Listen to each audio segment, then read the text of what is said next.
உயர்ந்தவர், உமக்கு மேல் ஒருவரும் இல்லையே. எல்லோருக்கும் மேலாக உயர்ந்தவர், உமக்கு மேல் ஒருவரும் இல்லையே.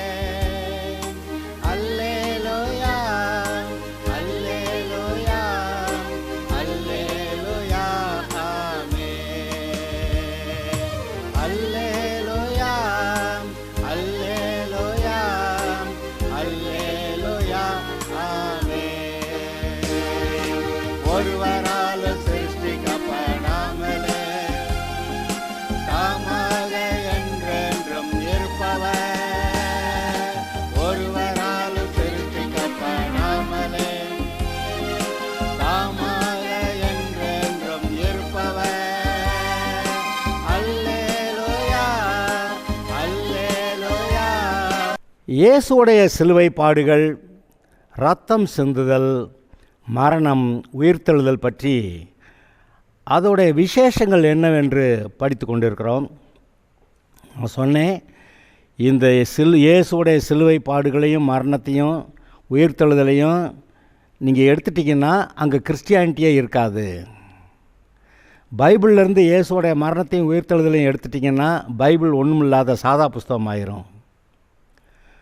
அப்படியானா மனிதனுடைய பாவங்களுக்கு பரிகாரம் என்று சொல்லப்படுகிறது அது இதில் தான் இருக்குது.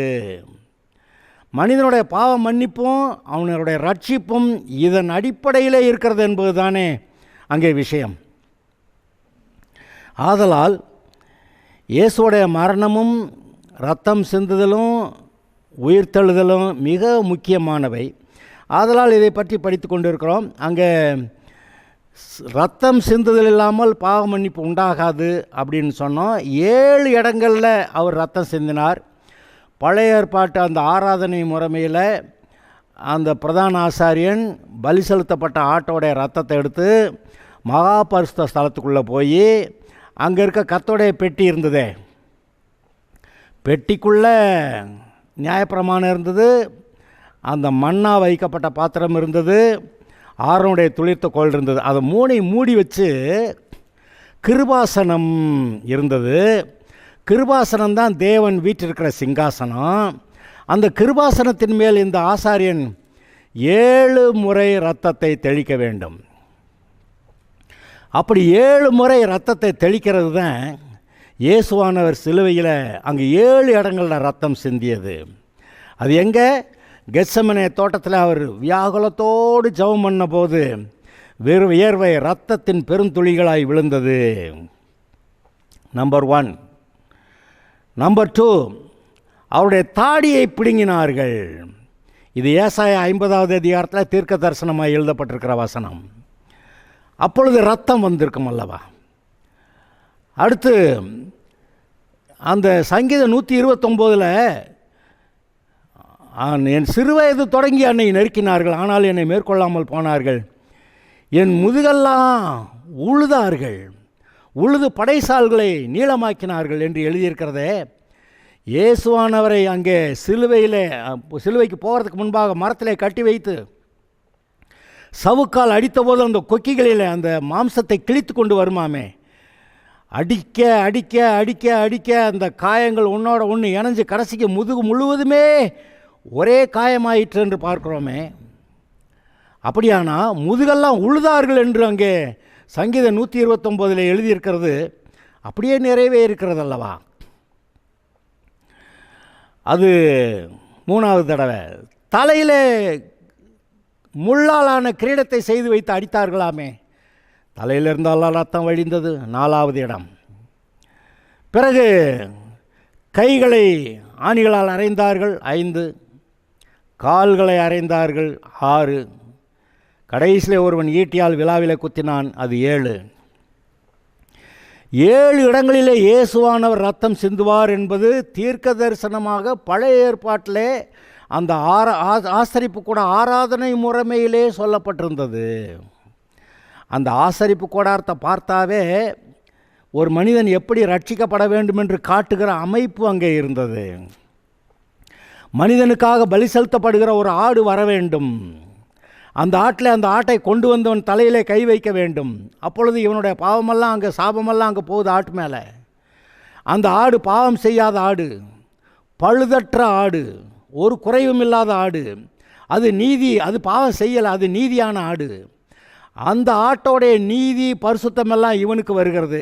இங்கே ஒரு முக்கியமான கருத்து பாருங்கள். அந்த ஆட்டு மேலே தலையில் கையை வச்சு அப்புறமேல அந்த ஆட்டை பலி செலுத்துவான்.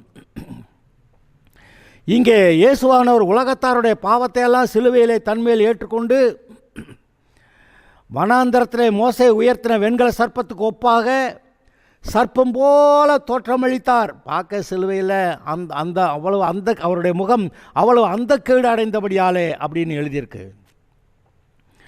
அதாவது உலகத்தோடைய பாவத்தெல்லாம் அவர் தன்மையில் ஏற்றுக்கொண்டாராம். இந்த பாவமெல்லாம் என்னது? இந்த சர்ப்பத்துக்குள்ளிருந்து வெளிப்பட்ட காரியங்கள். எல்லா பாவங்களுக்கும் ஊற்றுக்கண்ணாகிய அந்த வலு சர்ப்பம் அந்த பிசாசு. அந்த வலு சர்ப்பத்துக்குள்ளிருந்து வெளிப்பட்ட அவ்வளவு பாவங்கள் இந்த மனிதர்கள் அப்படியே பாவத்தை குடிக்கிறார்கள், பாவத்திலே வாழுகிறார்கள். இப்படிப்பட்ட எல்லா மனிதர்களுடைய பாவங்களை இயேசு தலையிலே சிலுவையிலே ஏற்றுக்கொண்ட போது அவர் அங்கே சர்ப்பம் போல தோற்றமளித்தார் என்று அதைத்தான் அங்கே மோசையானவன் வெண்கல சர்ப்பத்தை வனாந்தரத்தில் உயர்த்தினது கோப்பாக என்று இயேசு சொல்லுகிறார். நானும் அப்படி உயர்த்தப்பட வேண்டும் என்று. மோசையுடைய கையில் இருந்த கோல் அதை போட்டபோது சர்ப்பமாயிற்று. ஐயோ, மோசையோட கையில் கோலில் சர்ப்பமாக நம்ம பார்க்குறோம், ஆனால் அது ஒரு சர்ப்பந்தான். என்ன நடந்தது? அந்த எகிப்திய மந்திரவாதிகள் கோல்களை போட்டாங்க, சர்ப்பங்கள் வந்தன. இந்த மோசையோட கோலிலிருந்து வெளிப்பட்ட சர்ப்பம் அந்த மந்திரவாதிகளுடைய கோலிலிருந்து வெளிப்பட்ட அந்த சர்ப்பங்களையெல்லாம் விழுங்கி போட்டது. அதாவது அந்த மந்திரவாதிகளுடைய மந்திரத்தெல்லாம் ஒன்றுமில்லாமல் ஆக்கியது. அவர்கள் மந்திரவாதிகளுடைய வல்லமையை இல்லாமல் போக பண்ணினது. அங்கே தான் எகிப்து தேசத்தில் கர்த்தருடைய வல்லமையும் பிசாசுடைய வல்லமையும் நேருக்கு நேராக மோதியது. பார்வோனும் அவனுடைய சேனைகளும் அந்த மக்களும் இஸ்ரவேல் ஜனங்களை கசக்கி பிழிந்தெடுத்து அவர்களை அடிமை வேலை வாங்கி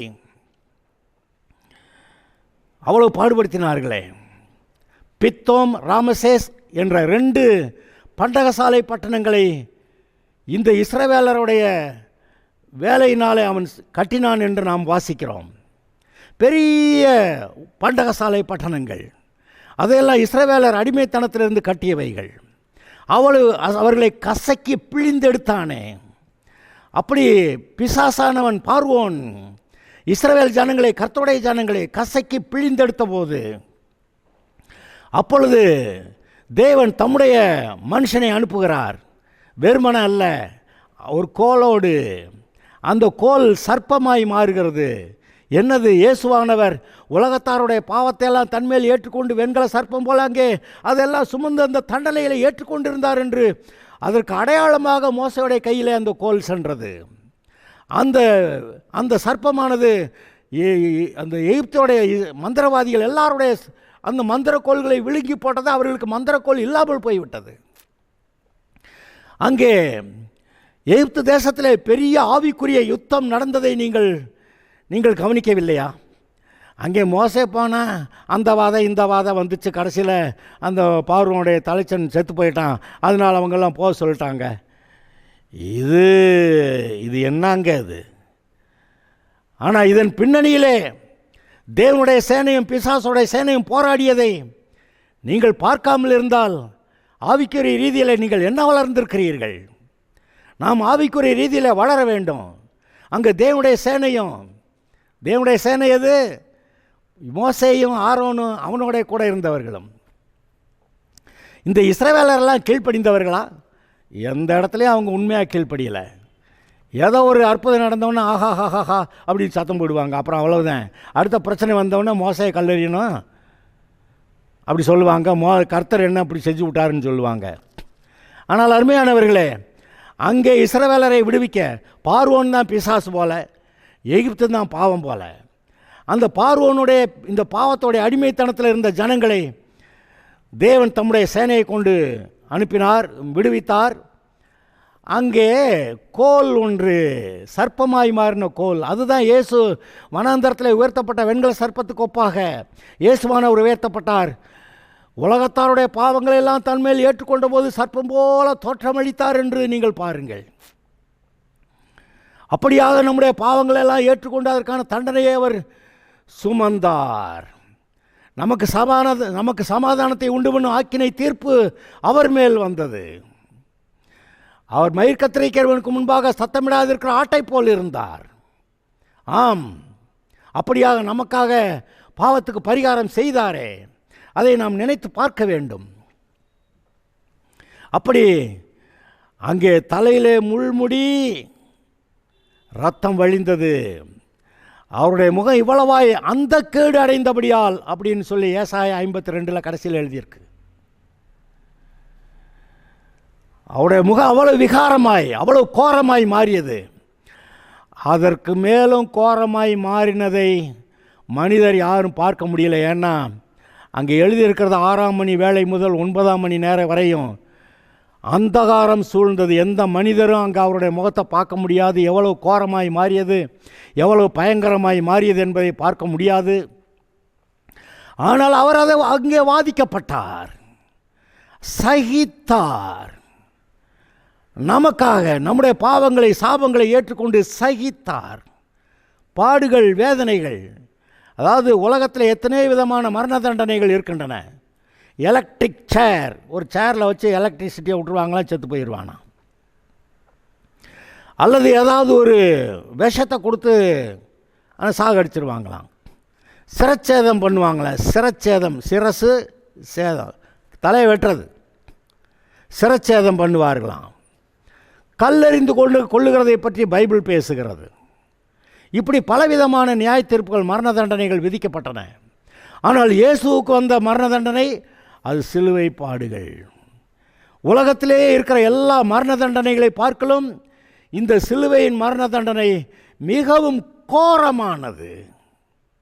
அப்படியான ஒரு கோரமான சிலுவை, கோரமான பாடுகள், அதில் அவர் பாடுபட்டு அதெல்லாம் சகித்தாரே.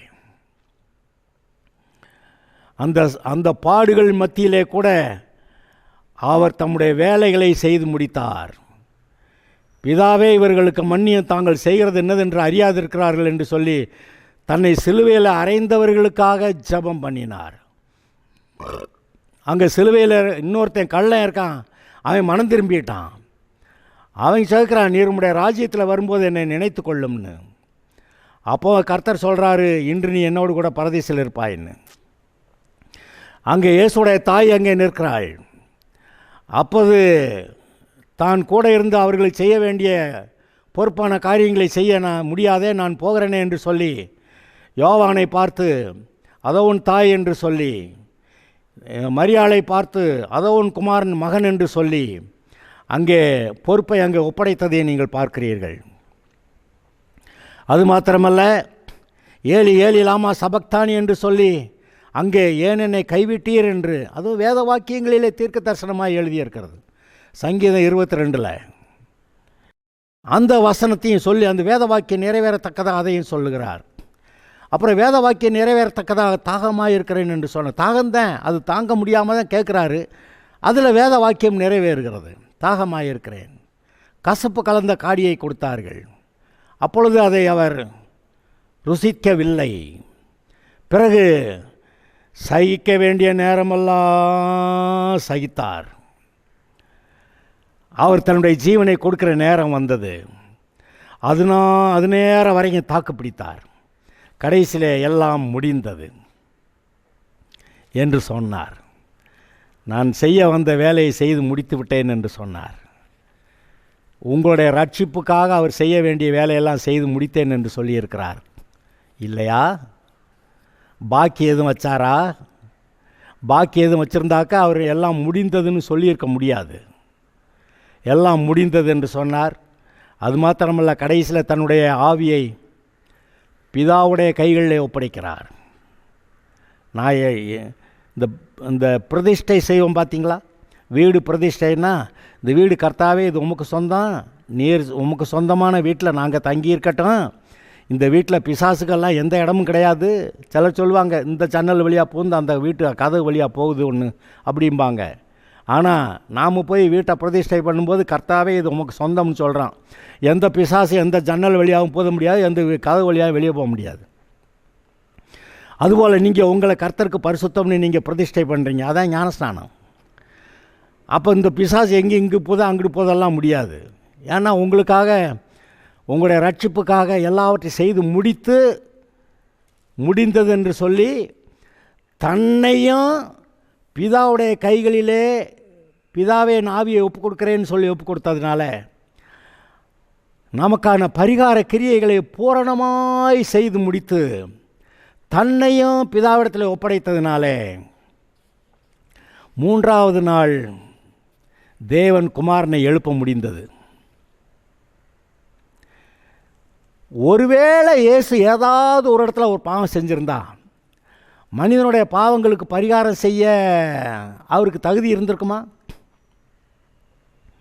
பலி செலுத்த ஆட்டை கொண்டு போகும்போது அந்த ஆசாரியனை வந்து அந்த ஆட்டை தான் பார்ப்பானா, சுற்றி வந்து பார்ப்பானா, ஏதாவது குறைவு இருக்கா, கண் ஏதாவது, காது ஏதாவது, கால் ஏதாவது, எங்கேயாவது அதுக்கு ஊனம் இருக்கா, ஏதாவது காயம் இருக்கான்னு பார்த்து ஒழுங்காக நல்லா இருந்தாதான் அந்த ஆடு பலி செலுத்தப்படுவதற்கு அங்கீகரிக்கப்படும்.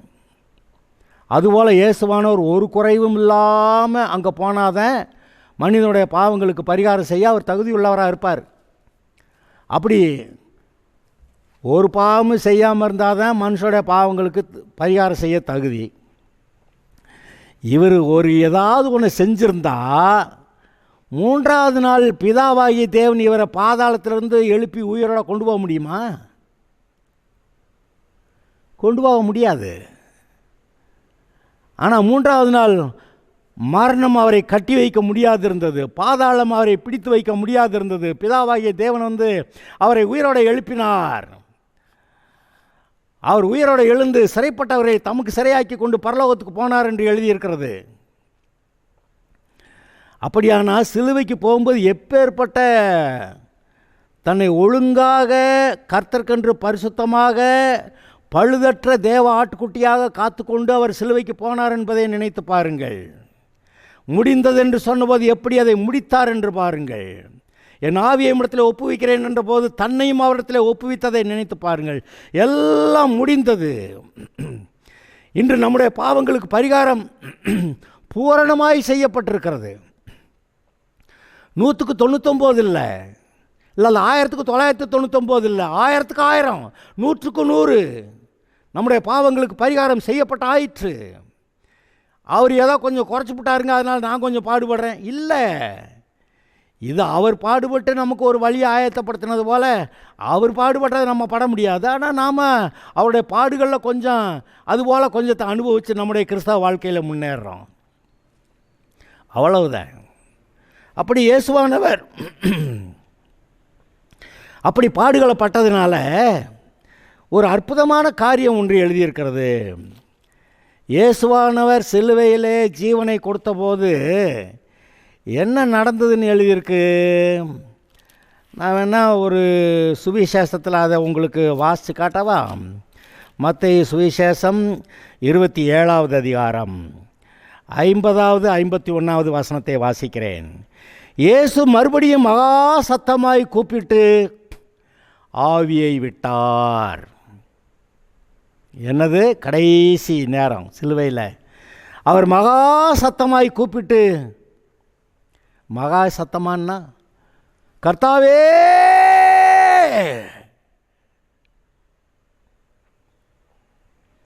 அப்படி கூப்பிட்டு தம் ஆவியை விட்டார். அப்பொழுது தேவாலயத்தின் திரைச்சீலை மேல் தொடங்கி கீழ் வரைக்கும் 2ஆக கிழிந்தது. பூமியும் அதிர்ந்தது, கண்மலைகளும் பிளந்தது, கல்லறைகளும் திறந்தது. நித்திரை அடைந்திருந்த அநேகர் பரிசுத்தவான்களுடைய சரீரம் எழுந்திருந்தது. அவர் உயிர்த்தெழுந்த பின்பு இவர்கள் கல்லறைகளை விட்டு புறப்பட்டு பரிசுத்த ஸ்தலத்தில் பரிசுத்த நகரத்திலே பிரவேசித்த அநேகருக்கு காணப்பட்டார்கள். 100க்கு அதிபதியும் அவனோட கூட இயேசுவை காவல் காத்திருந்தவர்களும் பூமி அதிர்ச்சியையும் சம்பவித்தவைகளையும் அந்த காரியங்களையும் கண்டு மிகவும் பயந்து மெய்யாகவே இவர் தேவனுடைய குமாரன் என்றார்கள். இயேசு தன் ஆவியை விட்டபோது திரைச்சீலை, அது என்ன திரைச்சீலை? மேலிருந்து கீழே ரெண்டாக கிழிஞ்சுதான். என்ன திரைச்சீலைங்கிறீங்க? அந்த ஆசரிப்பு கூடாரத்தை அமைப்பை படித்தவர்களுக்கு தான் தெரியும். அங்கே ஆசரிப்பு கூடாரத்தில் வெளிப்பிரகாரம் ஒன்று இருந்தது. சுற்றி ஒரு காம்பவுண்டு வால் போல் திரைச்சீலை. முன்னாடி கேட்டு, கிழக்கு பக்கத்தில் இருந்த கேட் வாசல், அதில் திரைச்சீலை தொங்கியது. அப்புறம் அந்த வாசல் வழியாக உள்ளே நுழைஞ்சா அங்கே பலிபீடம் இருக்கிறது, பலி செலுத்தப்படுகிறது. அங்கே ஆசாரியன் தன் கைகளையும் கால்களையும் கழுவிக்கொள்வதற்கு அங்கே வெண்கல தொட்டி அங்கே வைக்கப்பட்டிருக்கிறது, தண்ணீர் இருக்கிறது. இங்கே தான் பலி செலுத்துவாங்க. இங்கே தான் அந்த ஆசரிப்பு கூடாரத்தை அந்த பலிபீடத்து மேலே அதை தகனிப்பாங்க. அப்புறம் உள்ளே பரிசுத்த ஸ்தலத்துக்கு போகும்போது அங்கேயும் ஒரு திரைச்சீலை இருக்கிறது. அந்த பரிசுத்த ஸ்தலத்துக்குள்ளே நுழைந்து பார்த்தால் அங்கே வலது பக்கத்தில் 12 அப்பங்கள் வைக்கப்பட்ட ஒரு மேஜை, இடது பக்கத்தில் 7 குத்து விளக்குகள், 7 அகல்கள் இருக்கக்கூடிய ஒரு குத்து விளக்கு அங்கே இருக்கிறது. அப்புறம் முன்னாடி போனீங்கன்னாக்கா அங்கே அந்த மகா பரிசுத்த ஸ்தலத்துக்கு முன்னாடியே அங்கே அங்கே அங்கே தூப பீடம் ஒன்று இருக்கிறது. நம்ம அங்கே பார் தூபம் போடுறேன்னா என்ன அர்த்தம்? அங்கே என்னமோ அவரை ப்ளீஸ் பண்ணி என்னத்தையோ பேசி காரியத்தை சாதிக்கிறான்னு அர்த்தம். அப்போ இங்கே நாம் ஜெபம் பண்ணி கர்த்தரை துதித்து அவருக்கு தூபம் போடுகிறதை பற்றி பேசுகிறது. அப்படியானா இது பரிசுத்த ஸ்தலத்துக்குள்ளே இருக்கக்கூடிய காரியங்கள். அந்த தூப பீடத்துக்கு அடுத்து பார்த்திங்கன்னா அங்கே மகா பரிசுத்த ஸ்தலம். அந்த மகா பரிசுத்த ஸ்தலத்துக்குள்ளே அதுக்கு முன்னாடி திரை இருக்குது. அந்த திரைச்சீலை தான் இப்போ நம்ம பேசிக்கிட்டு இருக்கோம். அந்த பரிசுத்த ஸ்தலத்துக்கும் மகா பரிசுத்த ஸ்தலத்துக்கும் நடுவில் இருக்க திரைச்சீலை. இந்த பிரதான ஆசாரியன் மற்ற ஆசாரியர்கள் எல்லாரும் இந்த பரிசுத்த ஸ்தலத்தில் வந்து ஒவ்வொரு நாளும் அந்த பழைய அப்பத்தை எடுத்துவிட்டு புது அப்பம் வைப்பார்கள். ஒவ்வொரு நாளும் அந்த குத்து விளக்கை சுத்தம் பண்ணி எண்ணெய் ஊற்றி அங்கே அதில் விளக்கு எரியும்படி செய்வார்கள். ஒவ்வொரு நாளும் தூபம் கொண்டு வந்து தூப இடத்துல போட்டு அங்கே கர்த்தருக்கு முன்பாக தூபமிடுவார்களே, அது நடக்கும், ஒவ்வொரு நாளும் நடக்கும். ஆனால் மகா பரிசுத்த ஸ்தலத்துக்குள்ளே ஒருத்தர் ஒன்றும் போகக்கூடாது. அந்த பிரதான ஆசாரியன் மாத்திரம் வருஷத்துக்கு ஒரு தடவை பலி செலுத்தப்பட்ட ஆட்டோடைய ரத்தத்தை எடுத்துட்டு அந்த திரைச்சீலை விலக்கி அந்த மகா பரிசுத்த ஸ்தலத்துக்குள்ளே நுழைவான். அந்த மகா பரிசுத்த ஸ்தலத்தில் தான் கர்த்தருடைய பெட்டி, கர்த்தருடைய சிங்காசனம் அதெல்லாம் இருந்தது. அந்த மகா பரிசுத்த ஸ்தலமும் இந்த பரிசுத்த ஸ்தலமும் ஒரு திரைச்சீலையினால் அது பிரிக்கப்பட்டிருந்தது.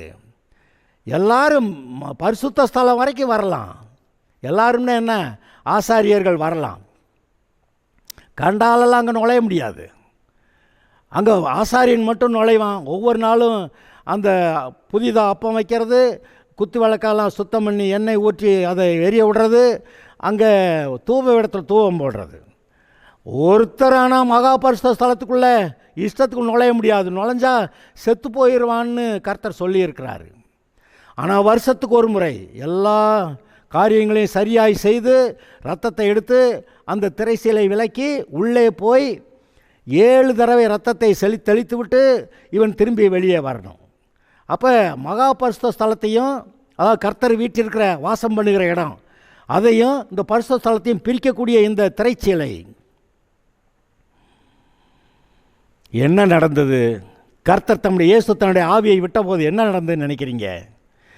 திரைச்சீலை மேலிருந்து கீழாக 2ஆய் கிழிந்தது. என்ன ஆயிற்று? மகா பரிசுத்த ஸ்தலமும் பரிசுத்த ஸ்தலமும் ஒன்றாகிவிட்டது. இப்பொழுது ரட்சிக்கப்படுகிறவர்கள் பரிசுத்தவான்கள் பரிசுத்த ஸ்தலத்துக்குள்ள நுழைகிறாங்க. அந்த திரைச்சீலை இப்போ இல்லை. அப்போ மகா பரிசுத்த ஸ்தலமும் பரிசுத்த ஸ்தலமும் ஒன்றாகி பரிசுத்தவான்கள் ஆன உடனேயே அங்கே கிருபாசனம், அந்த கர்த்தருடைய பெட்டி, அதை மூடி இருக்கிற கிருபாசனம், அதன் மேல் இருக்கிற அந்த 2 கேருபீன்கள், அந்த காட்சியை இவர்கள் பார்ப்பார்கள். அந்த இயேசுவானவர் சிலுவையில் போய் தன்னுடைய ஜீவனை கொடுத்து பரலோகத்தில் போய் மனிதனுடைய பாவங்களுக்காக ரத்தத்தை தெளிக்க வரைக்கும் இந்த மகா பரிசுத்த ஸ்தலமும் பிரிக்கப்பட்டு தான் இருந்தது. இந்த ஆசாரியர்கள் போவார்கள், ஆனால் மகா பரிசுத்த ஸ்தலத்தை பார்க்க முடியாது, கர்த்தருடைய பெட்டியை பார்க்க முடியாது, கர்த்தர் இருக்கிற இடத்த பார்க்க முடியாது. திரைச்சீலை பிரித்திருந்தது. ஆனால் பாவத்துக்கு பரிகாரம் செய்த உடனேயே தானாகவே திரைச்சீலை மேலிருந்து கீழாக, ஒருத்தன் கிழிக்கணும்னா கீழிருந்து மேலாக கிழிப்பான், ஆனால் மேலிருந்து கீழாக கிழித்தது தேவனே. அந்த திரைச்சீலையை கிழித்து மகா பரிசுத்த ஸ்தலத்துக்கும் இருக்கக்கூடிய அந்த தடையை நீக்கி இன்றைக்கு ரட்சிக்கப்படுகிற யாவரும் தேவனை தரிசிக்கலாம் என்ற அந்த ஒரு சூழ்நிலையை உண்டாக்கி இருக்கிறார். இயேசு கூப்பிட்டு ஆவியை விட்டார். அப்பொழுது தேவாலயத்தின் திரைச்சீலை மேல் தொடங்கி கீழ் வரைக்கும் இரண்டாக கிழிந்தது. அப்படியானால் இன்றைக்கு பரிசுத்தவான்கள், ரட்சிக்கப்பட்டவர்கள் தேவனை தரிசிக்க கூடும். இயேசு சொன்னார், இருதயத்தில் சுத்தமுள்ளவர்கள் பாக்கியவான்கள், அவர்கள் தேவனை தரிசிப்பார்கள் என்று. மனம் திரும்புங்கள், இதோ பரலோக ராஜ்யம் சமீபமாய், ரட்சிப்பு சமீபமாய் இருக்கிறது, நீ தேவனை தரிசிக்கிற காலம் வந்துவிட்டது என்று சொல்லுகிறார். ஆதலால் அருமையானவர்களே, இயேசுவானவர் அங்கே ஆவியை விட்டபோது அது இன்னொரு அடையாளத்தை காட்டிவிட்டது. எது? ஆலயத்தில் இருந்த திரைச்சீலை கிழிந்ததினாலே இந்த விசுவாசிகள் தேவனை தரிசிக்கலாம் என்ற காரியம் இங்கே பூமியில் இருக்க தேவனுடைய ஆலயத்தில் அந்த ஆலயம் நடந்ததே. அதாவது எதை காட்டுகிறது? இயேசுவானுடைய பலி பரலோகத்தில் அங்கீகரிக்கப்பட்டது என்பதை காட்டுகிறது. பரலோகத்தில் அதை அங்கீகரித்ததுனால தான் தேவனே பூமியில் இருந்த திரைச்சீலையை கிழித்து மகா பரிசுத்த ஸ்தலம், அது தேவனுடைய பிரசன்னம் இருக்கிற இடம், அதையும் இந்த பரிசுத்த ஸ்தலத்தையும் இணைத்து ரெண்டையும் ஒன்றாக்கினார். ரட்சிக்கப்பட்டு பரிசுத்த ஸ்தலத்துக்குள்ளே வரக்கூடிய எந்த ஒரு விசுவாசியும் தேவனை தரிசிக்கிற வாய்ப்பு வந்து விட்டது. அங்கே ஆசாரியர்கள் தானே பாஸ்டர் போனாங்க, நம்மெல்லாம் ஆசாரியர்களா அப்படின்னு சிலர் யாராவது கேட்குறீங்களா? ஏங்க, அவர் நம்மளை ஆசாரியர்களும் ராஜாக்களும் ஆக்கினார்னு சொல்லி வெளிப்படுத்தின விசேஷம் 1வது அதிகாரத்தில் 6வது வசனத்தில் எழுதியிருக்கே. அவர் நம்மை ஆசாரியர்களும் ராஜாக்களும் ஆக்கினார். ராஜாக்கள் மட்டுமில்ல, ஆசாரியர்களுமாய். அப்போ நம்மை ராஜாக்களாக்கினார், ஆசாரியர்களும் ஆக்கினார். அப்போ நீங்கள் ரட்சிக்கப்பட்டீங்க, இப்போ நீங்கள் ஆசாரியர்களாகவும் இருக்கீங்க, பரிசுத்த ஸ்தலத்தில் நுழைஞ்சிட்டீங்க. அங்கே தேவனுடைய பிரசனத்தை, அங்கே கர்த்தருடைய பெட்டிய, கர்த்தருடைய சிங்காசனம், அது கிருபாசனம், அது மேலே கேருபீன்கள், இந்த காட்சியை அவரை நீங்கள் தரிசிக்கிறீர்கள். தேவனை தரிசிக்கிறதுக்கு இயேசு தன் ஜீவனை கொடுத்து திரைச்சீலையை மேலிருந்து கீழாக ரெண்டாக கிழிக்க செய்தார். தேவனே அந்த வேலையை செய்தார். தேவனை திரைச்சீலை மேலிருந்து கீழாக கிழித்தார். இப்பொழுது நீங்கள் தேவனை தரிசிக்க, அதனால தான் வெளிப்படுத்தின விசேஷத்தில், இல்லை எபிரேயர் 2வது அதிகாரத்தில் அங்கே எழுதியிருக்கிறது, இல்லை 4வது அதிகாரத்தில் 14 முதல் வாசிக்கிறேன். வானங்களின் வழியாய் பரலோகத்துக்கு போன தேவகுமாரனாகிய இயேசு என்னும் மகாபிரதான ஆசாரியர் நமக்கு இருக்கிறபடியாலே நாம் பண்ண அறிக்கையை உறுதியாய் பற்றி கொண்டிருக்க கடவோம். நம்முடைய பலவீனங்களை குறித்து பரிதபிக்கக்கூடாத பிரதான ஆசாரியர் நமக்கிறாமல் எல்லா விதத்திலும் நம்மை போல் சோதிக்கப்பட்டும் பாவமில்லாதவராக இருக்கிற பிரதான ஆசாரியரே நமக்கு இருக்கிறார். ஆதலால் நாம் இரக்கத்தை பெறவும் ஏற்ற சமயத்தில் சகாயம் செய்யும் கிருபையை அடையவும், கவனிங்க, தைரியமாய் கிருபாசன தண்டையிலே சேர கடவும். இன்றைக்கு நீங்களும் நானும் தைரியமாய் கிருபாசன தண்டையிலே, தேவனுடைய சிங்காசன தண்டையிலே நாம் கிட்டி சேர்வதற்கு இயேசு சிலுவையிலே பட்ட அந்த பாடுகள், அங்கே செலுத்திய பரிகாரம், அந்த இரத்தத்தை பரலோகத்தில் இருக்க அங்கே அந்த பலிபீடத்தில் செலுத்தினதுனாலே, அது அங்கீகரிக்கப்பட்டதுனாலே திரைச்சீலை கீழே கிழிந்தது. மகா பரிசுத்த ஸ்தலமும் ஒன்றாயிற்று. இன்றைக்கு நீங்களும் நானும் தேவனை தரிசிக்கிற ஸ்லாக்கியத்தை பெற்றிருக்கிறோம். அல்லேலூயா. இந்த வெளிப்பாடு உங்களுக்கு உண்டாயிருக்கட்டும். நீங்கள் தேவனுடைய பிரசன்னத்திலே வந்திருக்கிறீர்கள் என்று அறிந்து கொள்ளுங்கள். கர்த்தர் உங்களை ஆசீர்வதிக்கிறார். Okay, God bless you.